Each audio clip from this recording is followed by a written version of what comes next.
Bonjour les amis, alors j'ai décidé de cette petite pause café, enfin décaféinée, que je prends avec vous au soleil, et j'en profite, pour m'adresser directement à vous au sujet des stratégies, des contenus que je fais en ce moment.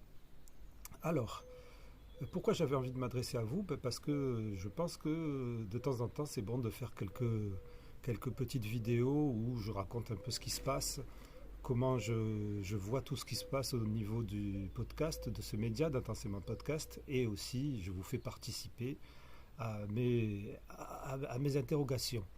Donc je ne sais pas si vous avez remarqué, mais en fait depuis quelque temps, je ne fais plus ce qu'on appelle des shorts.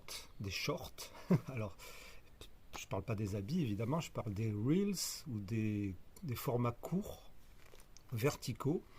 Je ne fais plus beaucoup de posts non plus directement sur les divers réseaux sociaux sur lesquels vous pouvez me voir, comme Facebook, et principalement d'ailleurs Facebook, LinkedIn, et puis après, dans une moindre mesure, Instagram, et encore moindre mesure, Twitter. Et c'est à la fois un choix, et puis c'est à la fois une contrainte. Alors, pourquoi le choix? Le choix, parce que en fait, c'est à la fois un choix et à la fois j'y suis obligé.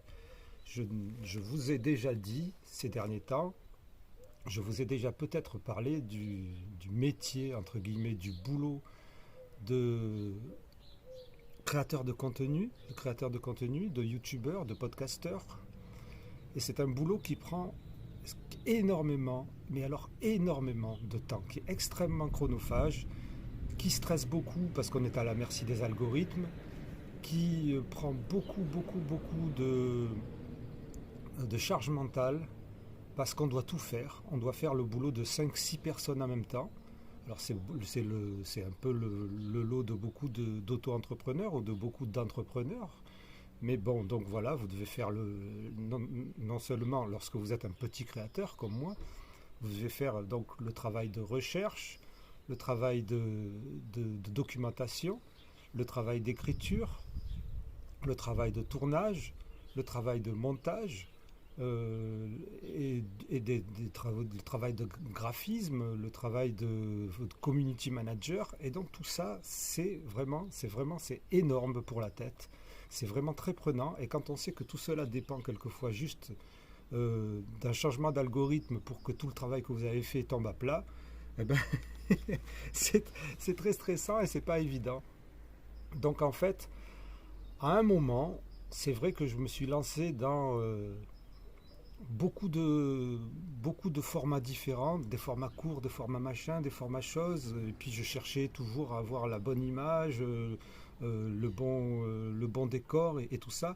Et puis là, c'est vraiment, je préfère vraiment, personnellement, ce que j'apprécie vraiment dans mon travail, ce que je préfère dans mon travail, c'est toute cette recherche, c'est d'apprendre, c'est de creuser ces sujets, c'est d'apprendre toujours le pourquoi, le comment, d'aller à la rencontre de personnes, de les interroger, de les enregistrer. J'adore enregistrer les voix des personnes, c'est mon kiff depuis que je suis tout petit, depuis que je suis ado, que j'écoute France Culture. Mon rêve, c'était de faire ça, et je l'ai toujours fait plus ou moins le long de ma carrière audiovisuelle. Et mon kiff, c'est d'apprendre, c'est de m'intéresser, c'est de lire les études, c'est de regarder des vidéos de gens qui en parlent, et c'est d'interroger toutes ces personnes que j'interroge en entretien, en témoignage, qui vraiment me permettent de sentir que je fais quelque chose d'important.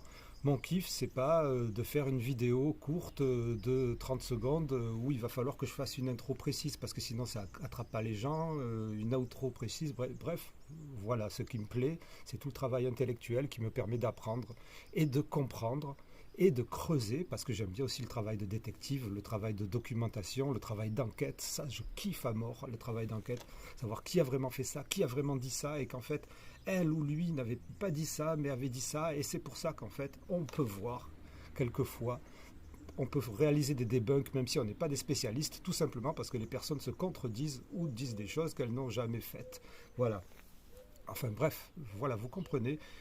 Et donc pour éviter de faire un burn-out, pour éviter de perdre la tête, j'ai décidé ces derniers temps de mettre un frein sur des publics. Alors je sais pas, il y en a qui arrivent à le faire très bien. Je ne sais pas comment fait Sébastien Harard pour travailler autant et faire autant de publications en même temps. Je ne sais pas. Par exemple, c'est presque mon idole parce que je ne sais pas comment il fait. Moi, je n'y arrive pas. J'ai du mal à m'organiser à cause de mon TDAH qui pour l'instant que j'essaye de contrecarrer pour l'instant que avec la médication. J'attends de commencer des thérapies, mais il faut trouver pas le temps, il faut trouver donc le financement et il faut aussi que les personnes qui doivent faire ces thérapies-là soient libres. Pour l'instant, c'est la médication qui me permet de contrecarrer les problèmes d'inorganisation que j'ai, d'organisation chaotique et l'argent principalement.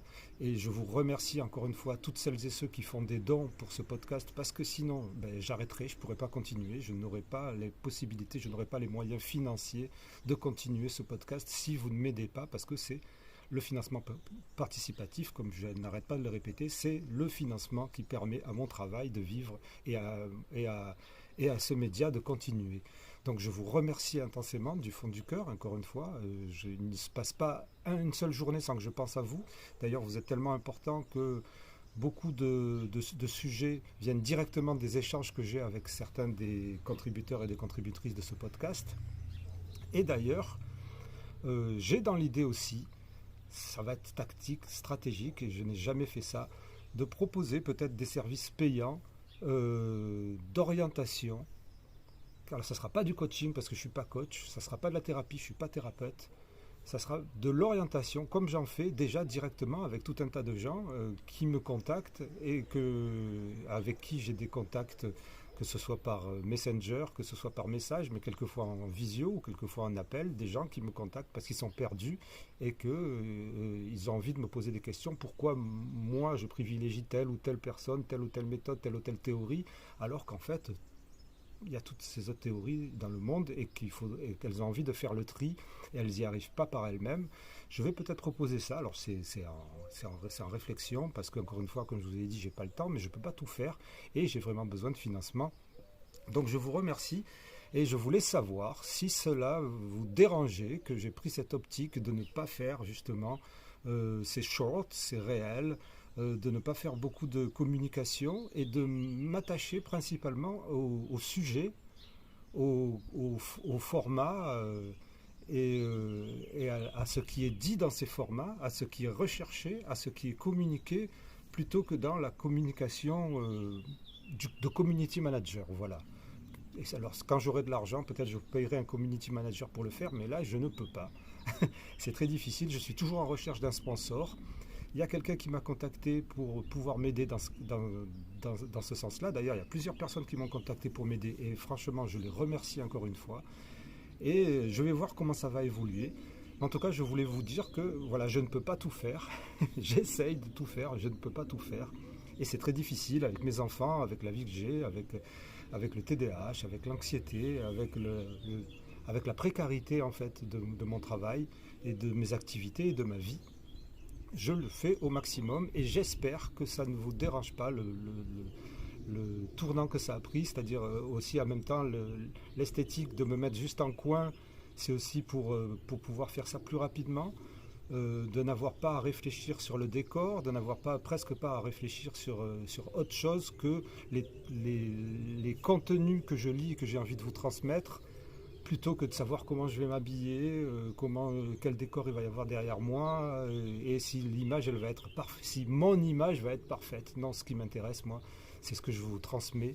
C'est pour ça qu'au départ j'ai fait un podcast, parce que bon, c'est bien mieux évidemment qu'on se connaisse et que vous connaissiez à quoi je ressemble, mais dans l'idée c'est toujours un podcast, c'est toujours quelque chose que je vous transmets, qui n'a pas forcément vocation à ce que je sois une personne connue et célèbre. Voilà. Donc j'espère que vous approuvez ça. Dites-moi comment ça se passe, dites-moi comment vous trouvez toutes ces orientations, dites-moi comment vous trouvez les derniers sujets sur lesquels je suis allé. Alors vous allez voir, il va y avoir quelques sujets qui vont être vraiment de la bombe, baby.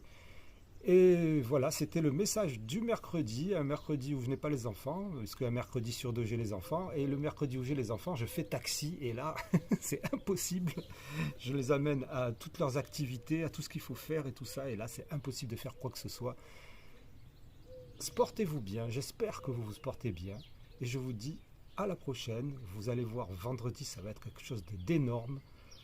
Intensément, c'est toujours le podcast Divergent. Intensément, c'est le show potentiel. Chaud, chaud, chaud. Et merci, merci, merci à vous tous.